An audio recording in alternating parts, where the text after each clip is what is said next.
Okay, well, welcome to another episode of On Fairy Stories with myself and Eugene, and Nate is able to join us again today. Yay, Nate.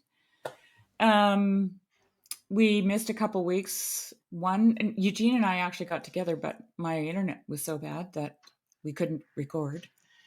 And Oh, now is that I'm, what happened? I was yeah, wondering because I knew you were going to go forward without me, but oh yeah, we ended yeah. up visiting with a 15-second lag for a little while. That was Yeah. fun.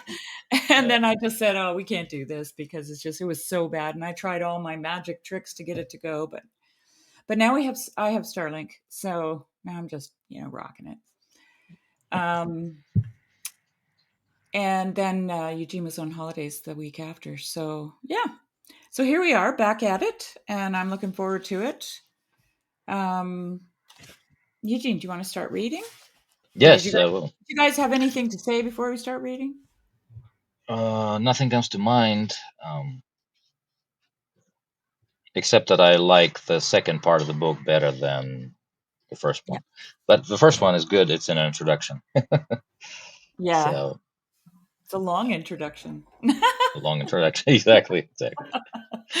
Yes. So, Descent replied with vigor and justice to the prudish critics of his translations from Norse popular tales.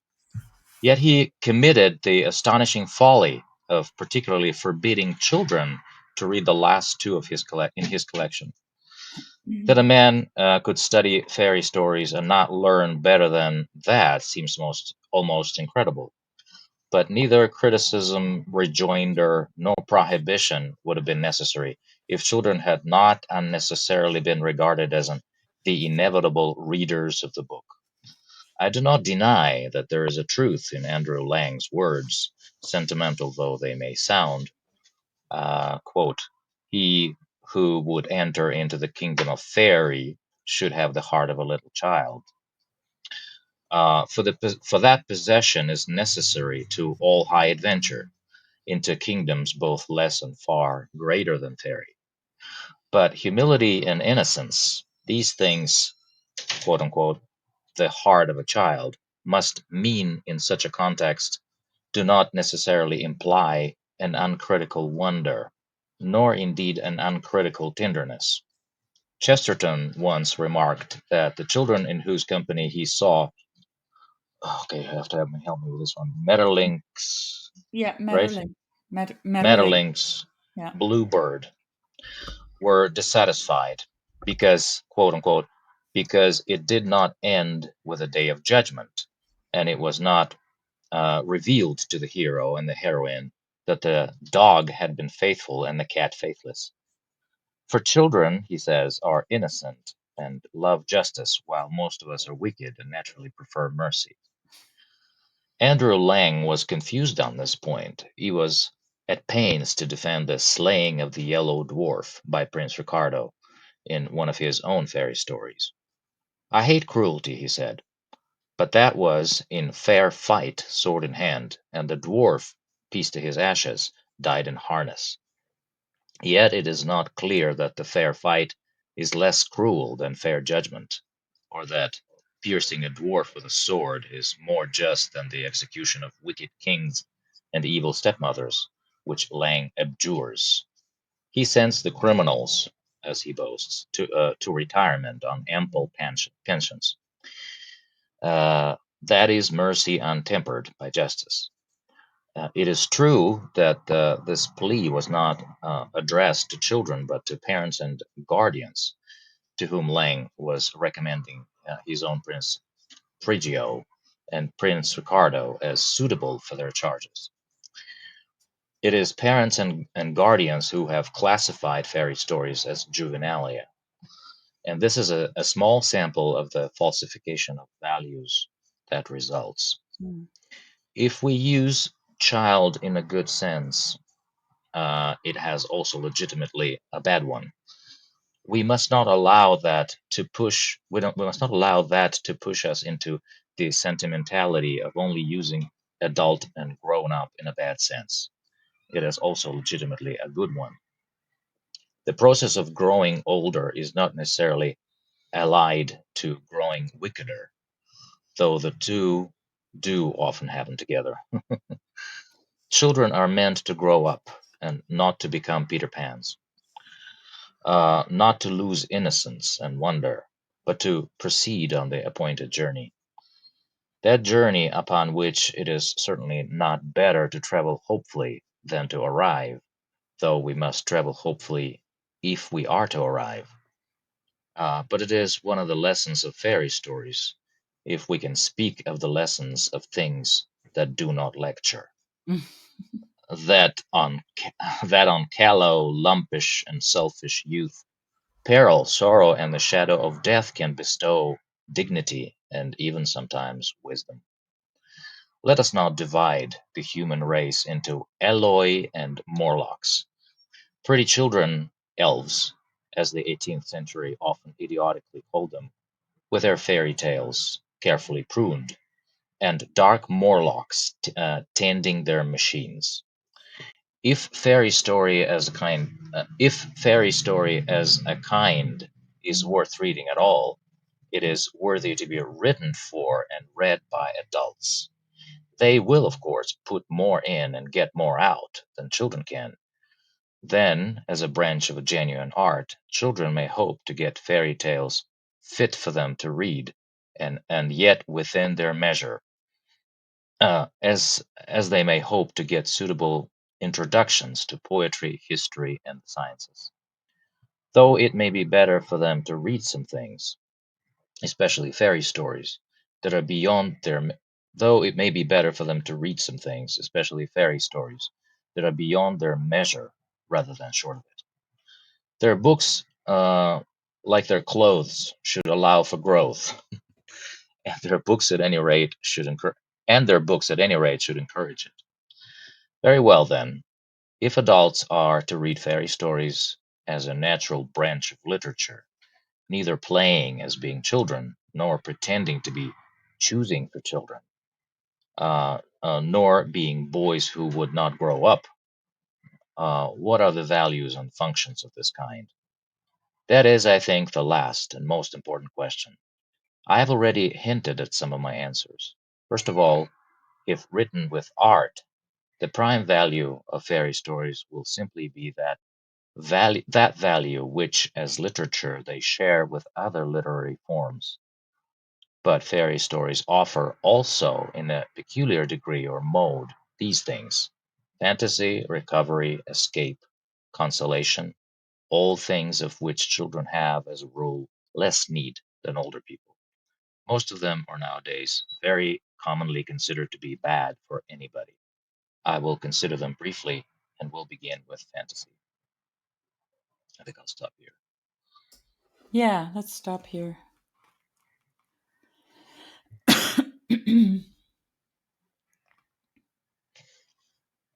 Yeah. So he Thoughts? basically keeps saying the same thing, reiterating the same thing. That I like this last paragraph. That where does he say that children must have? Oh, there you go. The children's books uh, should be like their clothes. Yeah. They should be sewn for growth. Their books, like their clothes, should allow for growth, and their Yeah. books, at any rate, should encourage it. I couldn't help but think of George MacDonald's fairy tales, and I was thinking of my own experience reading them for the first time, which I've talked about before. I started with At the Back of the North Wind, Mhm, and I was so used to these, you know, sterile fairy tales that when I read George MacDonald, I thought, what is wrong with this person? mhm, Because it was going like all over like it didn't have that nice, neat, delineated morality. And, you know, mhm, it didn't have a lot of, it wasn't like scrubbed from not great stuff, or mhm, what mhm, you would have thought was not great stuff. And I mhm, remember I couldn't finish it. Like I just, and it wasn't like I was offended by it. I was very confused, and it repelled me, like totally repelled me. I was only like, I don't know, 28 or something like that, 26 or 28 at the time. Mm-hmm. And now when I read them, man, like when he says they should be like their clothes, big enough to, accommodate their growth, that's how they feel to me. Because every time I go back, I'm like, oh, wait, I didn't see that. And, it's like we talked about the story of Cosmo, right? Mm-hmm. In Mm-hmm. Fantastes. And I'm Yeah. sure we can talk about it again, Eugene, and still find things that we never noticed Oh before, yeah. you know? Absolutely. Absolutely. What Yeah. made you go back to McDonald after having bounced off them the first time? It was the Justice Sermon. And that was my entry point because I was so groomed to understand that kind of propositional language, Hmm. you know? Mm. Like I could get into a sermon because I could get into it with my own critical mind. So unspoken sermons got you back into the fiction. Is that right? Yep. Okay. Yeah. And now I Yeah. don't read unspoken sermons. Now I just read the fiction. Yeah, Yeah. the Mm-hmm. fiction has a lot more depth. Unspoken sermons are great too, though. But I Oh, they're mean, really but good. Yeah. yeah. Yeah. Um, I still have to so I finish. think McDonald. McDonald. My mom read to me when I was little, right? So Hmm. in fact, at the Back of the North Wind was one of the books that she read to me Yeah. when I was a That's when small child. I was trying to read it to my daughter. And I was like, I And don't know. my mom always says that I remind her that diamond reminds her of me. Oh, cute. So, Mm. um, uh, so I never, I went away from McDonald for a long time and didn't come back to him until my 20s. But and every time I go back to him, I find more there. Oh yeah. Mm-hmm. Definitely loose clothing. So, Yeah. Yeah, it's interesting that the first time I read the Gospels in '93, like after the collapse of the Soviet Union, it was the Bibles were really hard to find, but I actually found one, and it's, uh, I mean, my impression with it was it they read almost like fairy tales. All these stories, of what happened, like Jesus healed him, like by putting his saliva on his in his Yeah. eyes and yeah, things like yeah. that. But on at the and then I sort of wanted to dismiss it as childish, almost like, my first reaction was like that. Yeah. But over time, I started noticing a really strange thing. These simple things, simple stories, started opening up as if they are sort of like seed. They were like seeds, Hmm. like containing layers upon layers upon layers of meaning. And uh, as I grew, the clothes were big enough for me to fit in, pretty Right. much at any age, spiritually speaking. Hmm. And and it's interesting now when I have a certain, like, a thing in my mind that I'm thinking about. Uh, it's funny how this or that story, either from the Old Testament or New Testament, pops up as if uh, it still contains something that can inform the present situation. Right. And I'm always amazed at how fitting it is. Like, just recently been talking to a friend about, you know uh, uh, the music, basically, the call of the music, and the story about Nicodemus just popped up in my mind. Um, but I'm not gonna, go into that. But it's just an Yeah. Yeah. interesting connection. He was a man of the law, and yet he slowly he realized there's a lot more than the law. And then he Right. saw Jesus, or heard of Jesus, and I believe he heard the music. That, he stifling uh, life under the law could not really accommodate. But anyway, I was just going back to this passage. That's It's interesting. I Yeah. can't help but when you say it like that about the music, hearing the music, I can't help but think about Lilith and how Lilith, she we talked about this in the book club recently. One of the things I realized about Lilith was that she was the whore of Babylon in a book club Mm. a long time ago.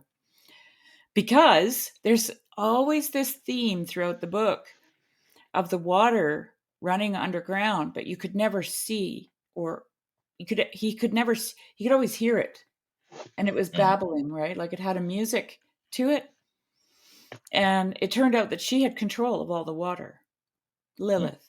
And that was what clued me in, because I remembered reading the description of the Whore of Babylon. It says she sits upon the many waters. Oh, that's right. And I was like, oh my God, this is who she is, right? And then the rest of the description was just, you know. But in connection to what you were saying, Eugene, it's like the waters were the music. Hmm. And Mr. Vane could hear it. He could hear it running underground, right? Hmm. But it was not giving life on the surface of the of the world, you know. It was just being hoarded underground. I don't know. I know that's off Yeah. topic, but Oh, I'm that's sure. interesting. Yeah. Mhm. It is. Hmm. Yeah. You got any thoughts on that? What we read, Nate? I am just trying to think about what I think about children's sense of justice. Yeah, I was thinking about that I too. Hmm. think he referenced. I think that's the second time, or maybe I just was. I think that came up in one of the previous readings, though, and but I'm trying to make that square with what I actually observe, and I would say that there's a certain children have a certain simplicity to them, right? So it's like um, a child is going to understand something as that's bad is bad without being able to take other factors into consideration, which an adult might, which might make the picture more complex. And so the question I have is like, well, do we really want justice delivered with a childlike view, or would we prefer, would we prefer a judge who is uh, wise and understands nuances?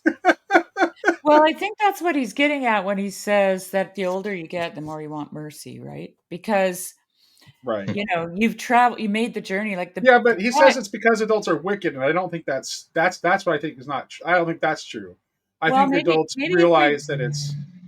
I think adults realize that things are more complicated than they appear, and that there are very few people who are wholly good or wholly bad, and that um, there's not necessarily a lot of wisdom in being very black and white, and absolute in our judgments. well, what came up for me when I read that statement was um, Jordan Peterson talking about that scientist. I never remember his name. Penn something or other, the rat experiment guy, Oh yeah. uh, talking about fair play, and that is justice for children most of the time. Most of the time, children are saying things like, "That's not fair. Hmm. Right. That's not fair," right? And they really understand fair. You know, like my horses understand fair. If I had to put three exact same size piles of grain in the trough for three horses, or otherwise, you know, my big horse will go to the biggest pile, and my mare, who's the lead mare, she'll chase him off because she knows it's not fair, right? That he gets all the everything, you know. So anyway, fairness is, I think that would be like the childlike justice. It would just be Mm. fairness, what they perceive as fairness. And then to his thing about wickedness, maybe if we take the edges off that word, um, wicked, we could understand him to be saying something like, once you've made that journey through life and you've made a lot of mistakes, missteps, and done things that you're sorry for, you have a more tarnished you've made a more tarnished journey. The child is untarnished, right? And then you need mercy. You need mercy because you're trying, but man, it's not easy, kind of thing. Mm, mm, So I mean, that it could be looked at in those terms too. Um, mm.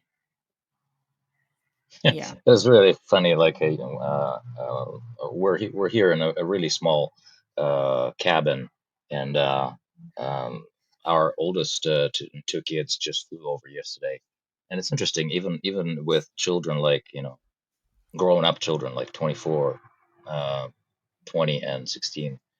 I mean, they're still fighting over things. It's like we're trying to fit on this attic type of arrangement here. Uh, five mattresses on the floor, and uh, it's like, who's gonna sleep on this bad mattress? And they're like, and I'm going like, I will. I like it. And it's interesting that the moment I said I'm gonna sleep on that one, it's no problem, they kind of hushed down, and I really like this effect that because I do recognize that impulse in myself, like to get things fair right now. Yeah. But when I'm actually able to let go of the fairness, uh, Yeah. because I know I will get it somehow in the end. I mean, there's such a thing as delayed Right, but fairness. that's like, but that right there, that what you did, that is like the fact that you just automatically sacrificially took the shitty mattress for yourself. That was a Yeah. very grown up and adult kind of insight. I don't think you actually. That's why I'm kind of pushing back a little bit here, because there's a way in which um I think that the capacity for mercy also develops with age and wisdom. Yeah. Yeah. Children are much Yeah. harsher in their judgments. Oh, they Yeah. definitely are. Yeah. Yeah. Yeah, they So, are. And I mean, I kind of almost tend to think that mercy, in a certain sense, is the ability to delay fairness, to delay justice. mhm. Because I know that I'm not gonna be worse off if I sleep on that bad one, on a bad mattress. I mean, it's probably not going to be that comfortable, but in the end, my satisfaction of doing something like that will overweigh, will will compensate something. Will, I don't know, I'm not sure how to say it, but something will compensate the lack of fairness, immediate fairness. Mhm. Yeah. Yeah. So uh, anyway, Yeah. Well, I mean, there's obviously, and you also diffused an argument between your kids over who was gonna, right? oh So it's yes, like, yes, yes. so, They um, look at me like I'm weird. Like, what? Why would you do that? It's like, but the argument dissolved real quick. well, someday when they have kids, they'll figure out why you did what you did. I guess so. I guess so. Yeah. Crazy. Yeah. Should we read some more? Or did you guys have anything else to say? I think we Uh, we can move on to the next section. I think. yeah, yeah. Should I Do you read guys a want bit? to read? Yep, please. Yeah. Yeah. Okay. Just tell me when to stop if I don't stop on my own. Okay. The human mind is capable of forming mental images of things not actually present. The faculty of conceiving the images is, or was, naturally called imagination. But in recent times, in technical, not normal language, imagination has often been held to be something higher than the mere image making ascribed to the operations of fancy, a reduced and depreciatory form of the older word fantasy. An attempt is thus made to restrict, I should say, misapply imagination, capital I, to the power of giving to the ideal creations the inner consistency of reality, unquote. Ridiculous though it may be for one so ill instructed, to have an opinion for this critical matter, I venture to think the verbal distinction philologically inappropriate and the analysis inaccurate. The mental power of image making is one thing, or aspect, and it should appropriately be called imagination. The perception of the image, the grasp of its implications, and the control which are necessary to a successful expression may vary in vividness and strength. But this is a difference of degree in capital I imagination, not a difference in kind. The achievement of the expression which gives or seems to give, quote, the inner consistency of reality, unquote. And then there's a footnote, that is, which commands or induces secondary belief, is indeed another thing or aspect needing another name.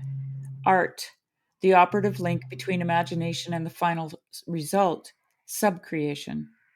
For my present purpose, I require a word which shall embrace both the subcreative art in itself and a quality of strangeness and wonder in the capital E expression derived from the image capital I, a quality essential to fairy story.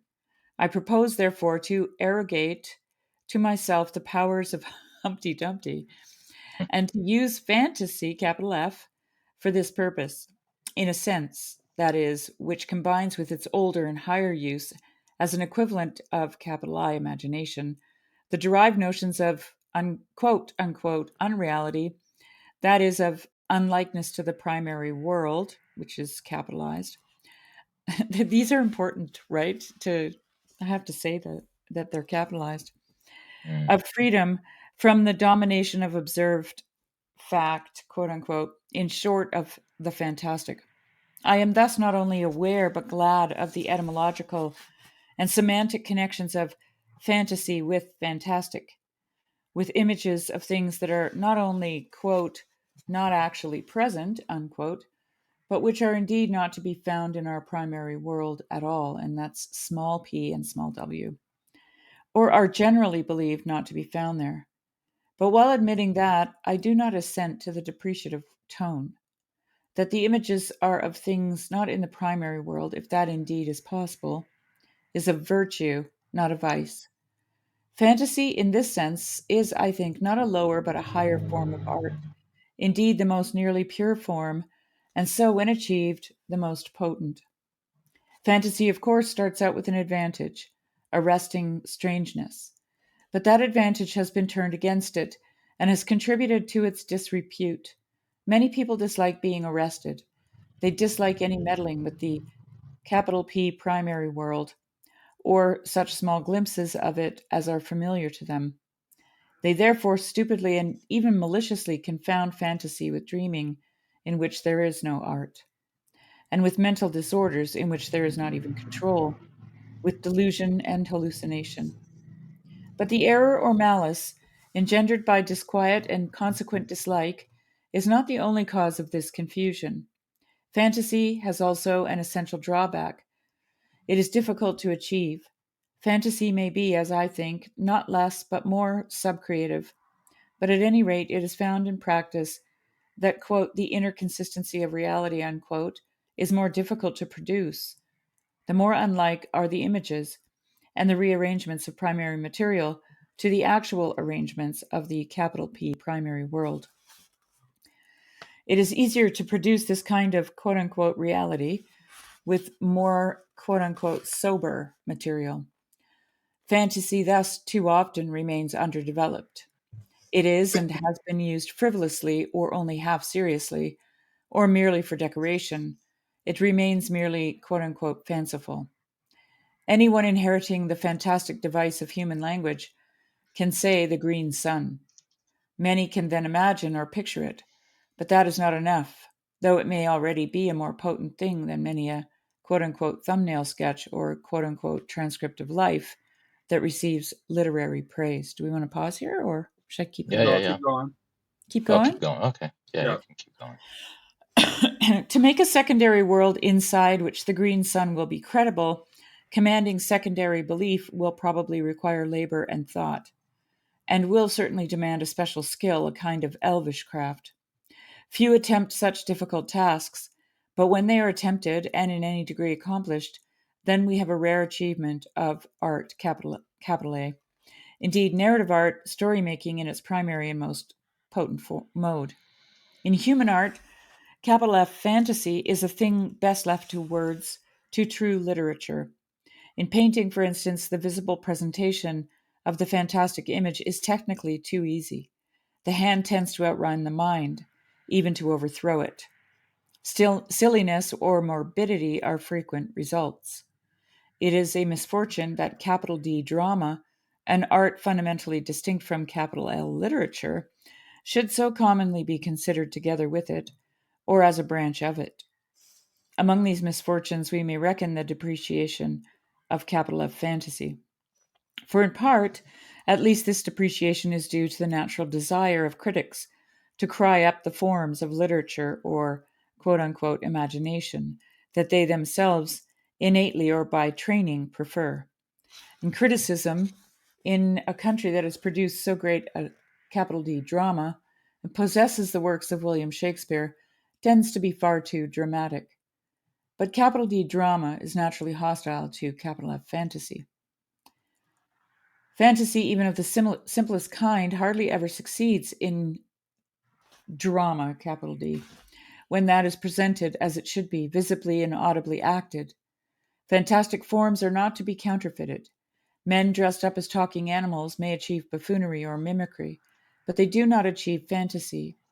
This is, I think, well illustrated by the failure of the bastard form, pantomime.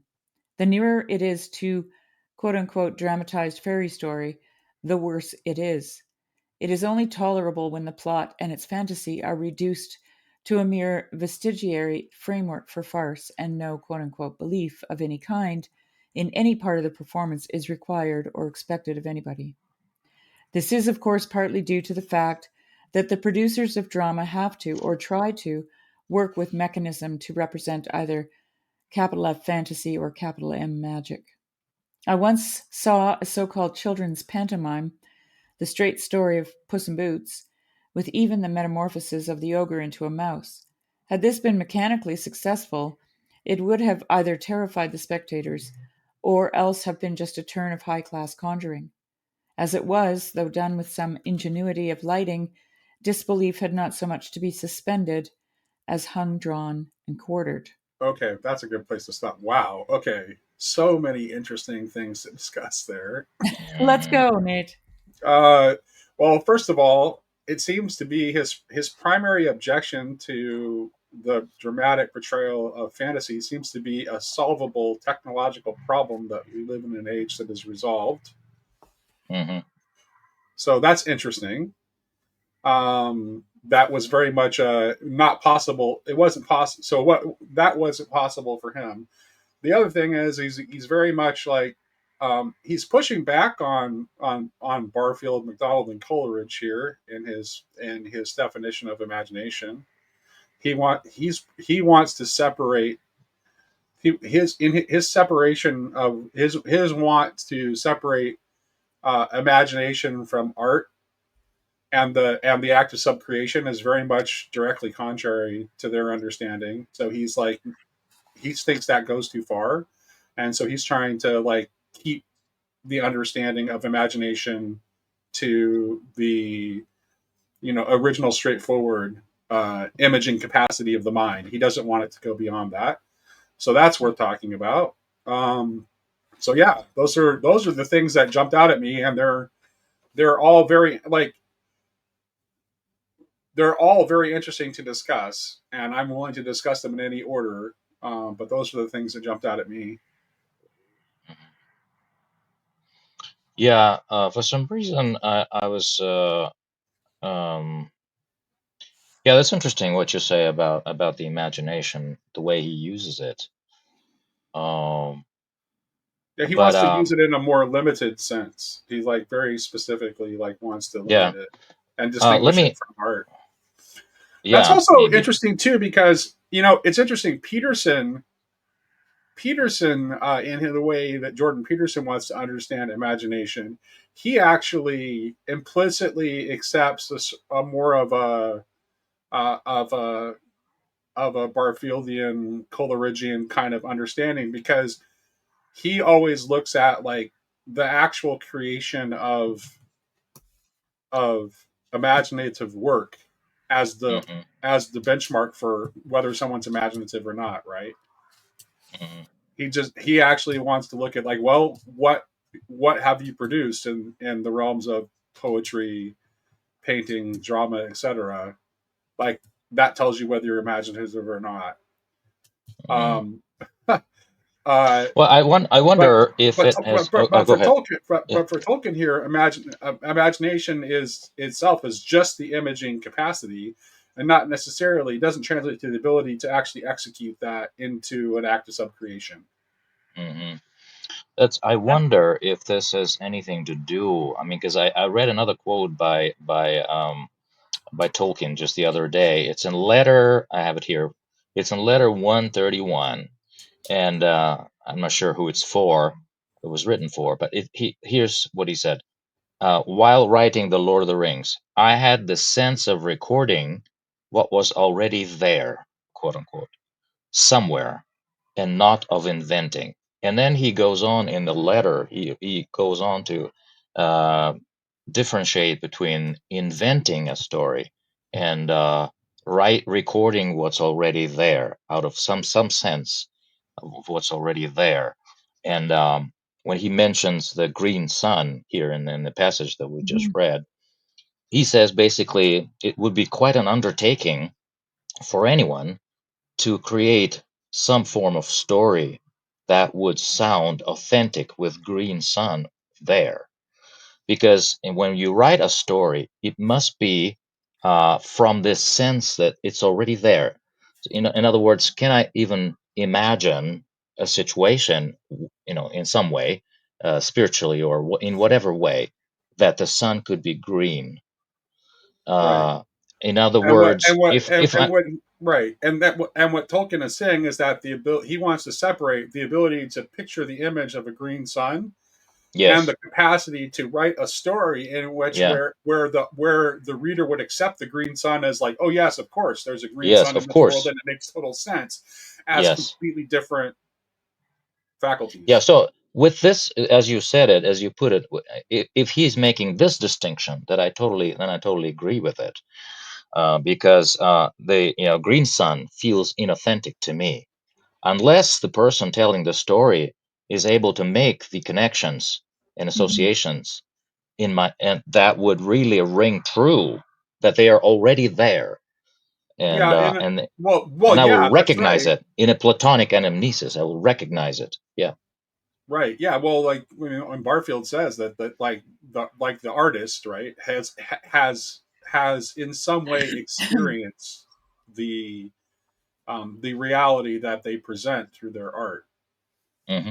which is why it needs to be taken seriously. Both when it and he uses that actually when talking about like about how much he loathes modern art, because he's like what modern art is putting out into the world is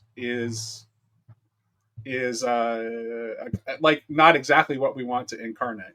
Let's put it that way.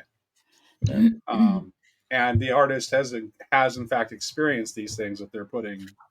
I think the specific examples he uses is like a woman with a motorcycle for a left breast Mm. is like the example of like something like an image in modern art. So it's like um, it's yeah, it's this is a very interesting discussion for me.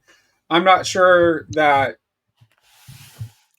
I don't know if it's entirely like I think that they're both imagination. For me, I think they're both imagination, and that they're in different modes though. Well, can I just One is in the act of one is imagination in the mode of passive perception, Mm. the eye of the imagination, and then the the making of art is the active mode. It is the act of well, that's what he um calls subcreation. right, yeah, right, Yeah. right. But So so I don't it's not really that big. I mean, it's really a semantic distinction. Ultimately, I'm not quite sure why Tolkien wants to keep these things separate to me. But I don't think he does, Nate. Like, but maybe I misunderstand. well, Like, then why does he say he does? I mean, he quite well, explicitly does well, say that. I just wanted to read something Okay. here. I'm not sure what part of what we read, said that to you, but I'll just read this. So he says the mental power of image making is one thing or aspect, and it should appropriately be called imagination. The perception of the image, the grasp of its implications, and the control which are necessary to successful expression may vary in vividness and strength, but this is a difference of degree in imagination, not a difference in kind. The achievement of the expression, which gives the inner consistency of reality, is indeed another thing or aspect needing another name. Art, the operative link between imagination and the final result, subcreation. Yeah, right So, there. right. So I don't think that he's wants to rename imagination, but maybe I just don't understand this properly. And then What he said, I'm saying that for what he's calling art, which he wants to define as the capacity for subcreation, mhm. MacDonald and Coleridge and Barfield would just call imagination. Mhm. And he also and he pretty clearly is like that's he seems to be targeting, like, because he's Barfield's known to him. So I think that he's targeting that. He doesn't agree with Barfield's distinction, and he's wanting to say no. Let's reserve. He thinks that it's an abuse of the word imagination. He says let's reserve the use of the word imagination for the faculty which allows us to visualize things which are not part of reality, and let's call the ability to actually um, implement those visions into a form in which you can convince people of their reality. That's called that art. So I just wanted to read a couple more things further down. Sure. He says here, I propose therefore to arrogate to myself the powers of Humpty Dumpty and to use fantasy for this purpose. Okay, so he's going to talk about um, the expression derived from the image, a quality essential to fairy story, as fantasy. And I think this is more of a defense of fantasy, but anyway, Yeah, it is he is defending fantasy. He's right. defending he wants to defend fantasy as a higher form of art than what it's given credit for. Yeah. But yeah, he's replacing fancy with fantasy. So anyway, he says, in a sense that is, which combines with its older and higher use as an equivalent of imagination, the derived notions of, and then he puts in quotation marks, unreality. He also puts in quotation marks, where's that other one? That inner consistency of reality. Those are always in quotation marks for him. So he's not Yeah, I taking think those that's very good. seriously. But just Yeah, wait. the inconsistency of reality is like what he's talking about there is the need for, and I think he's thinking mostly, he seems to be thinking, he's a writer, right? So he thinks he's mostly thinking of fiction. In fact, he criticizes fantasy when it is used in forms outside of fiction, right? He criticizes it in art, he criticizes it in drama, but he says that in fiction, what makes it work is that when you're able to give that inner consistency of reality, which explains a lot about the way Tolkien writes, because Tolkien is obsessive in his secondary world building, so that he gives you the greatest sense of reality possible for the secondary world that he's creating, so Okay, that it so has then, that sense of an inner reality on its own terms. yeah, okay, so just to continue because I'm just trying to understand this better. Um, so he says, is it here? that the images are of things not in the primary world, and then he puts in brackets, if that indeed is possible, is a virtue, not a vice. Fantasy in this sense is, I think, not a lower but a higher form of art, indeed the most nearly pure form. So when I read that, what I thought of was how George MacDonald explains that the images um, in the world around us, the representations, which is what Barfield would call them, are how we derive our language, and it's through imagination. So we take the images from the outside world and we use them to describe the inner world of ourselves so that we can make ourselves known to our friend. That's what he says in the imagination essay. And it feels like a little bit of a hint of that here. I don't know if I'm misreading it, but because he says the images are of things not in the primary world. And then in brackets, he says, if that indeed is possible. He's very sarcastic throughout this whole. Do you notice that? Well, he's Like, saying that the reason that he's saying that is indeed possible is that there are people who will say that you actually can't invent anything that's completely novel, that it will always be like some combination of things that exist in reality. And that's a thing that people say, and he's aware of that criticism, so that's why he's saying it that way. right. But he's also wondering if it is even possible, don't you think? Like, No, I don't think he's seriously wondering if it's possible. I think he's just acknowledging the criticism of people who say it's not possible okay. in a sarcastic way, exactly as you suggested. Hmm. Yeah. Is it interesting to me? I know that I don't know if you remember when C.S. Lewis was once asked how he came up with the idea of the Chronicles of Narnia. Hmm. He basically was asked like, "Did you have a goal in mind, like to write the gospel for little children?" He said, "No, no, no, no, no." Actually, I have the quote here. He says, "The lion all began with a picture of a fawn carrying an umbrella and parcels in a snowy wood. Yeah. The Yep. picture had been in my mind since I was about 16. And then one day when I was about 40, I said to myself, let's try to make a story about it." This is so Yeah. interesting that, first of Yeah. all, we don't see fawns walking around. It's just a totally, you know, made up thing. And yet the story has its own authenticity and logic. Not unlike the green sun, for me at least, Right. and fawns, even though they don't exist, they I mean, for ancient Greeks and Romans, they made a lot of sense, and they had their own inner consistency. And but just the whole thing about image, he saw this image, and I don't know where it was, probably a picture, and then through imagination, he created art, He followed and it.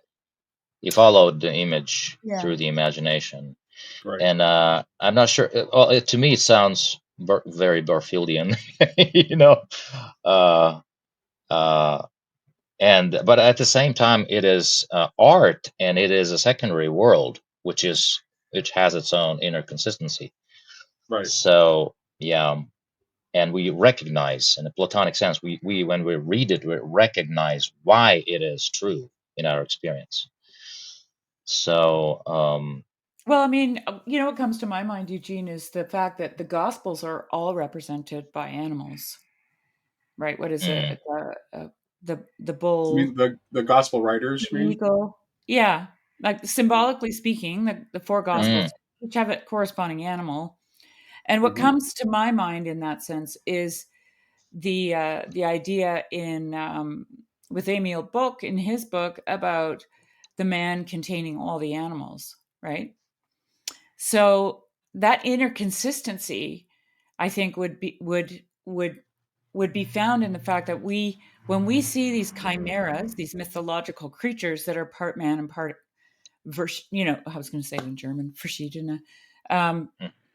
uh, various animals, right? Um, then they have they have deep symbolic archetypal knowledge within us of what those animals represent. right? And Mhm. so, Mhm. like, if let's say Mr. Tumnus wasn't was had a the head of a goat, the body of a man, and then the tail of a serpent, he wouldn't be Mr. Tumnus to us anymore. He couldn't convince us Mhm. of his genuineness, his care, all the things that went with Mr. Tumnus, of how good he was, right? Mhm. He had made mistakes, right? He makes mistakes, but he's not intentionally deceptive. But Mhm. if he had the snake of a serpent, then making him be the same as he appears to us in the story, that would clash with our that inner consistency of reality. Do you know what I'm saying? Like, we Mhm. have symbolic meaning around these things, deep Mhm. understandings of what they are, right? That come from the world around us. Okay, I had an so interesting. Yeah, go ahead.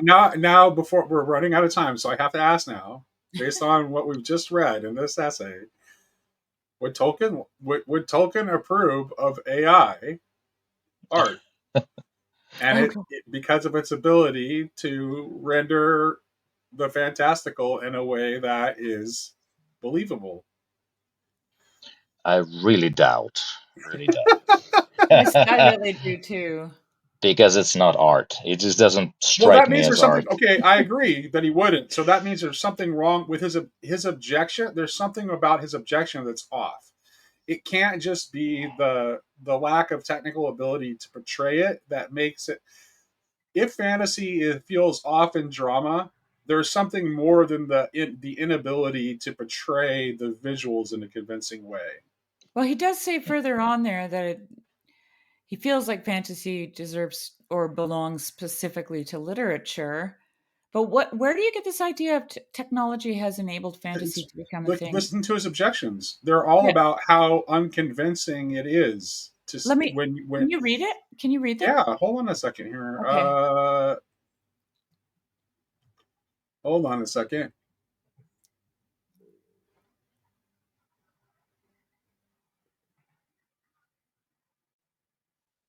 Okay. Drama is naturally hostile to fantasy. Fantasy, even of the simplest kind, hardly ever succeeds in drama when that it is presented as it should be, visibly and audibly acted. Fantastic forms are not to be counterfeited. Men dressed up as talking animals may achieve buffoonery or mimicry, but they do not Right. achieve fantasy. This, I think, is well illustrated by the failure of the bastard form pantomime again, and it's like the lack of the technical capability of making him believe that the men are what they are supposed to be causes him not be able to suspend disbelief, and kills the fantasy for him. Hmm. Now, obviously, in our day and age, we can have a drama that is able to get over that visual hurdle.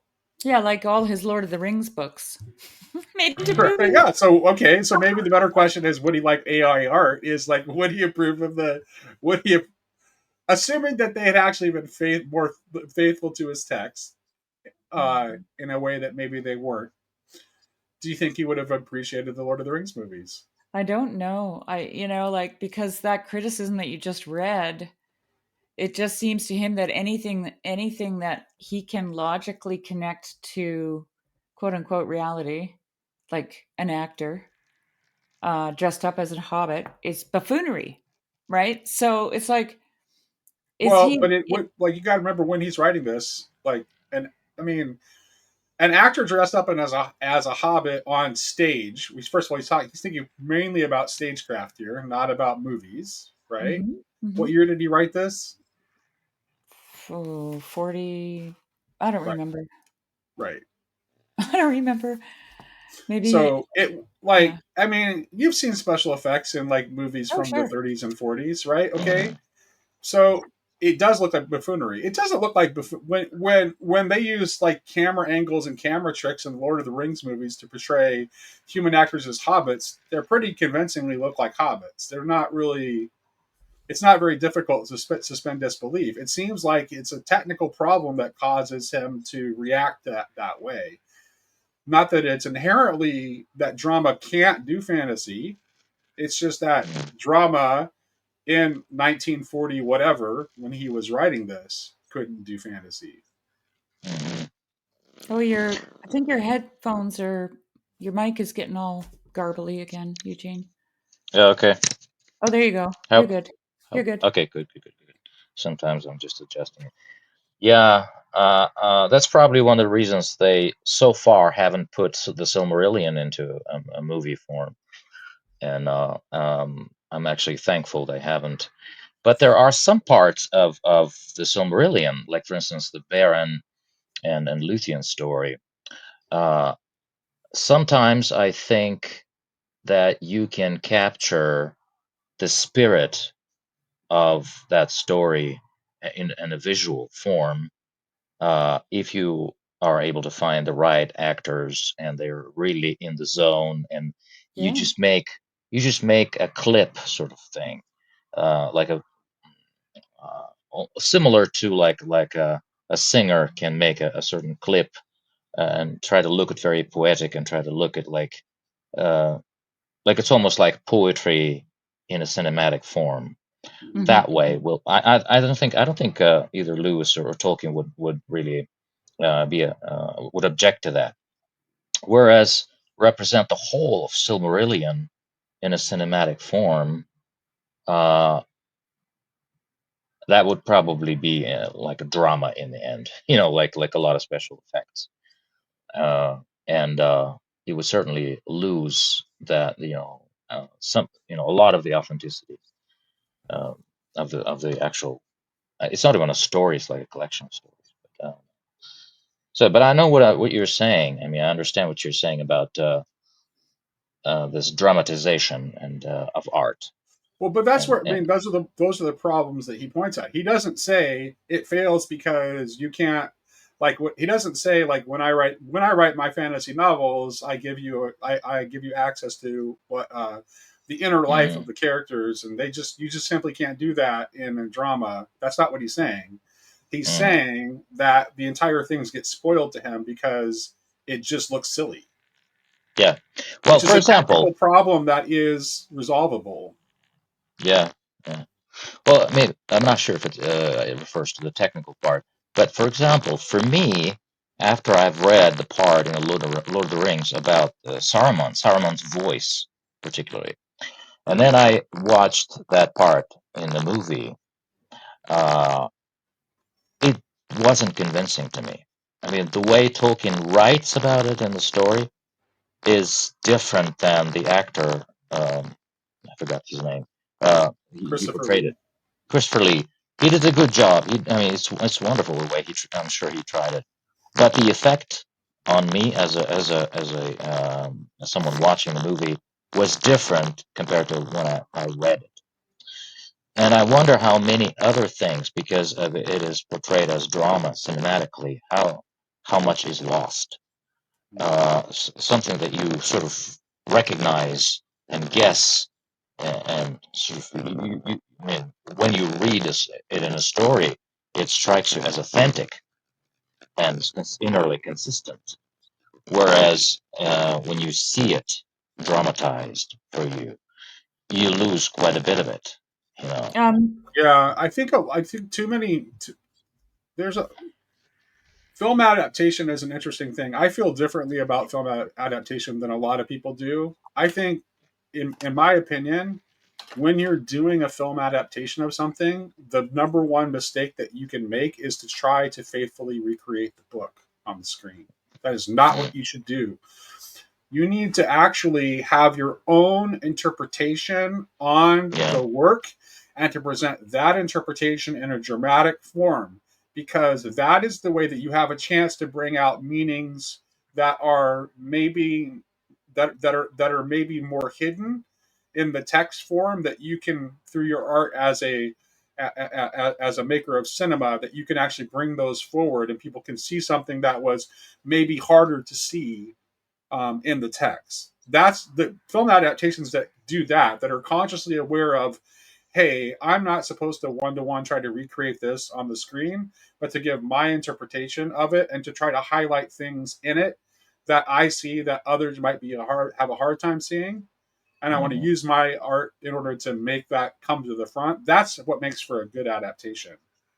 So I don't really like if I hear somebody critique a film saying, "Well, it's nothing like the book," or "The book is better," like that doesn't mean anything to me, because Mhm. the book is a different thing. You need to judge the film on its own merits as a film. And I think that Lord of the Rings was a failure in that regard, because I think what it was a bad attempt to. I think it attempted poorly to try to put Tolkien's works on the screen, but it was not a very it was a very simplistic interpretation, a very surface level interpretation, and it really wasn't executed very well. And there were some decisions that were made that were just made no sense, where they just did it because it was in the book, and it didn't make any sense to even put it in a movie. And then there are other things that I think probably should have been included that were omitted, that very much would have been interesting to see on the screen. Like, for example, I don't understand why they decided to do not they should have ended the last movie when the ring was thrown. We know what happens afterwards. When the ring is thrown into the cracks of doom, movie over. It goes on for another 35 minutes, I think, after that. Makes no sense for a film. But cutting Tom Bombadil out of the story Mhm. is actually, like, you lose, like, well, how did they get those swords in the first place? And like, why? I mean, and Tom Bombadil is really, I mean, it seems like, I think if you think that Tom Bombadil is just a meaningless interlude that is not important to that story, then I think that you're missing a lot. So that's just. Yeah. Yeah, that's interesting, Nate. Yeah, I think I understand what you're saying. Mhm.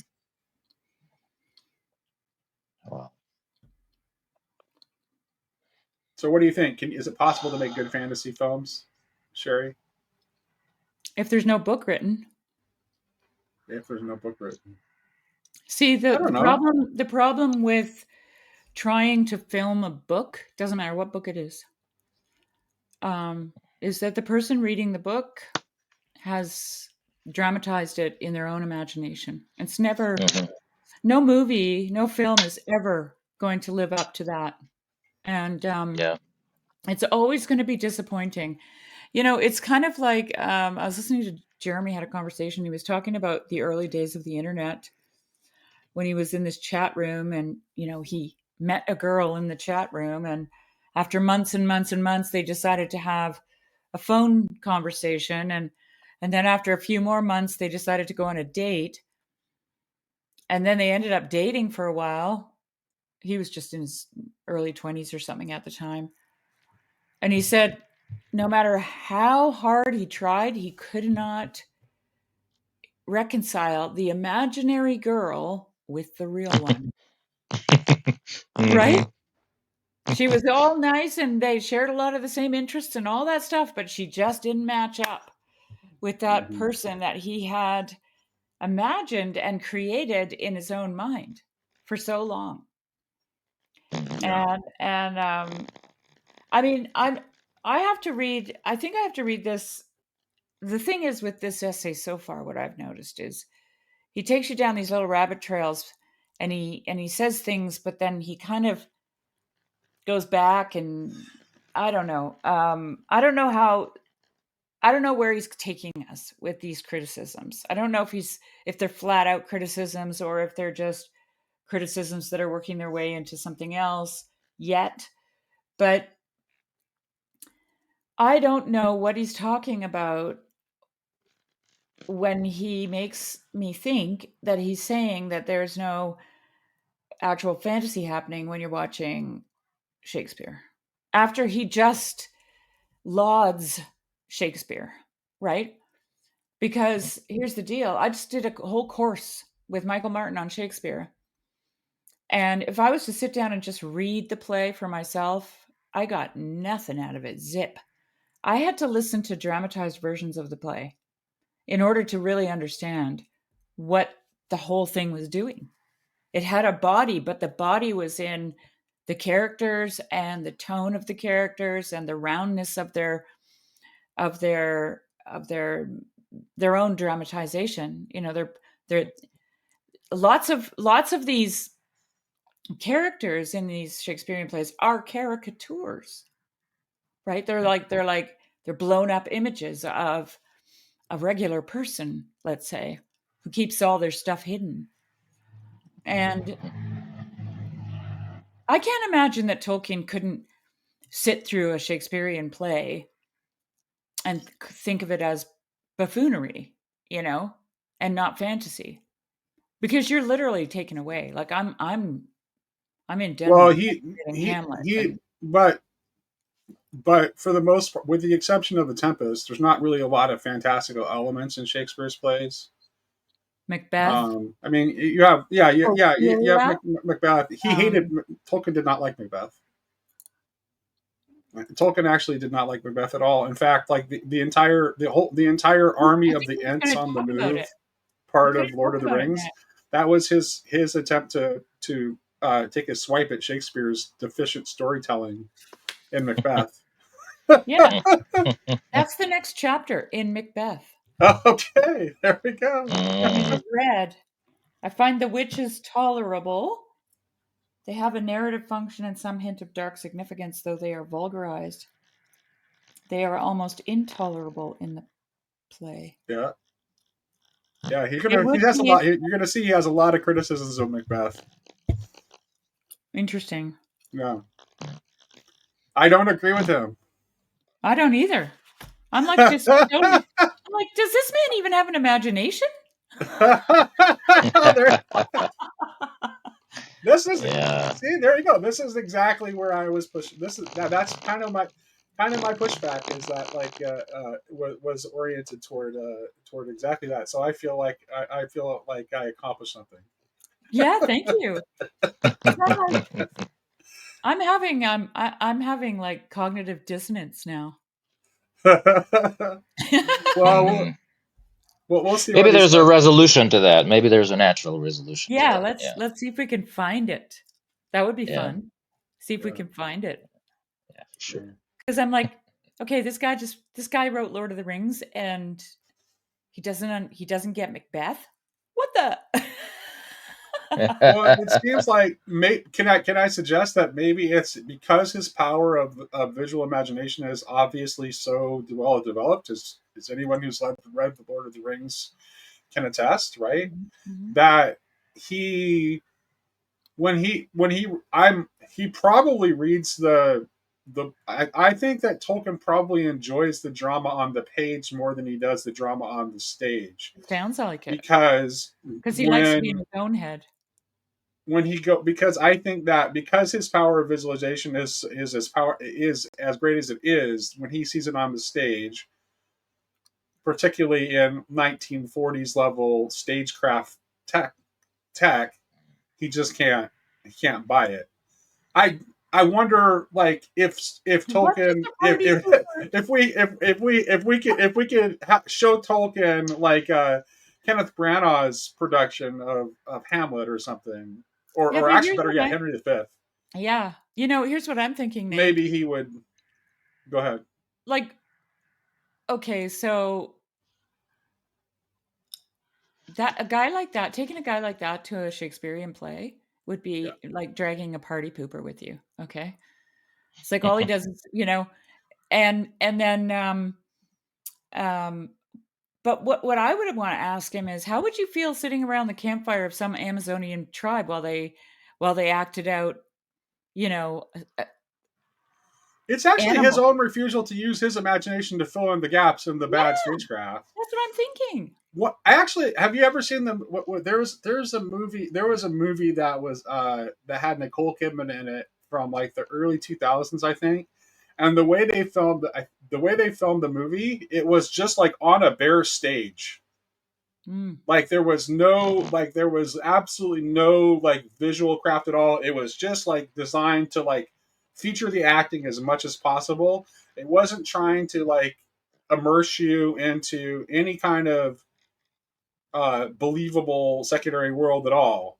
Mm. And it was very much like just a bare stage. I think Dogtown was the film, if I'm remembering correctly. I was thinking But I love that movie. I you don't know what? like Yeah, go ahead. Sorry. what was that? No, I interrupted you, Nate. Keep going. Oh, okay. I was just I really enjoyed that film, and I didn't have any problem by becoming absorbed into it, Right. even though there wasn't a lot of like eye candy there for me to imagine myself in the story. I could still imagine myself in the story by connecting to, but by connecting to just the performance and the dialogue and the things that were there. So I was thinking the whole time of a movie I watched with Tom Hardy called, I think Okay. it was called Lock, where he's just sitting in his car. He's driving on a freeway. That's all he's doing, and he's having one phone call after another with different people. His wife, and then his boss, and then a friend, and then you know, Mhm. and it's Mhm. just it was one of the most riveting films I have like, There you and it go. was just it was built he was world building. You were first you just see a man sitting in a car driving, and but then now all of a sudden you see his world expanding and who he really is, right? With all these Mhm. conversations that he has with these people in the car, but it doesn't do anything. That's it. It's Mhm. fantastic. Yeah. Yeah. All right. Hmm. All So, right, Tolkien, we'll have to disagree with you on this point. well, I'm gonna Mhm. reserve judgment till I'm done. Okay, Then I'll until hammer him. let's let him finish making his case. All right, fair enough. Yeah. Mhm. All right. Well, I just Yep. I'll sign. Did you have any last thoughts, Eugene, before we sign off? Um, no, nothing quick. I had a train of thought that is probably gonna be too long. Well, you know what? Tease it because we can come back to it Yeah, next tease it. time. Yeah. Yeah. Give it, Tease it, tease it. yeah, Well, yeah. I mean, for me, like dramas or dramatization, You've or got seeing something you got on a lot of stage. Oh, distortion. You got a lot of okay, just a distortion. second. It's probably getting out of charge. Yeah. How about now? No, No. no. Let me No. turn it off.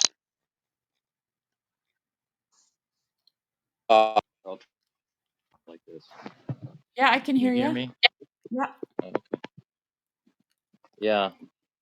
So, I mean, there are certain types of drama and certain types of like stage performance that I'm not opposed to.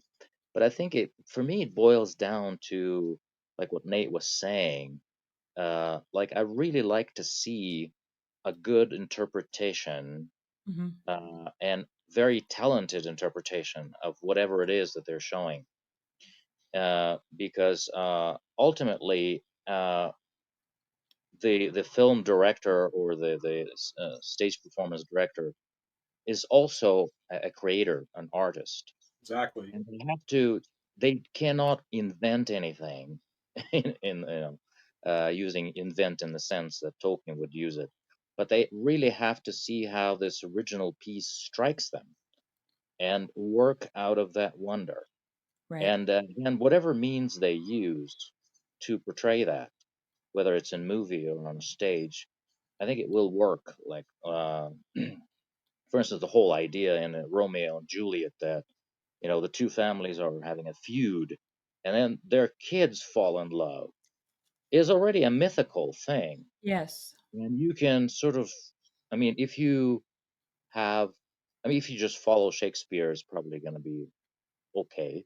But then if you can relate this whole mythological uh, thing to something in your own experience or something in the experience, your own life or in the life of other people that you saw, and then have create your own interpretation of that and put it on stage or in a movie, that will be really like a striking thing to me. Hmm.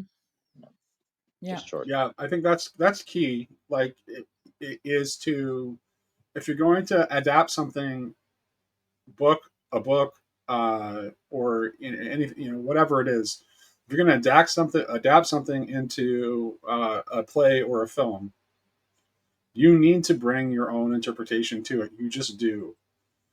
Like, Hmm. if someone wants the original artist interpretation, they can go to the original. You need to bring something fresh, new to it that is your own. Hmm. That is justifiable within the confines of, like, that you can justify from a text, and you can show people, like, hey, this is why I think this is present here, but it's not emphasized, and I want to emphasize this part of it. And that means that you're not necessarily seeking to tell the complete thing, right? Mm-hmm. You're not necessarily wanting to, you actually may and choose to omit huge chunks of the original thing that you're adapting in order to focus on this vision that you have that you want to highlight. So it can be done. I've seen they're rare, but good adaptations do happen. Mm-hmm. And that's what makes them good, is where the director is aware that they are also an artist, and they are not just trying to recreate the original work in a Yeah. different medium. Yeah. Yeah. All right. Okay, well, thanks everybody for joining us, and we will be back next week with On Fairy Stories.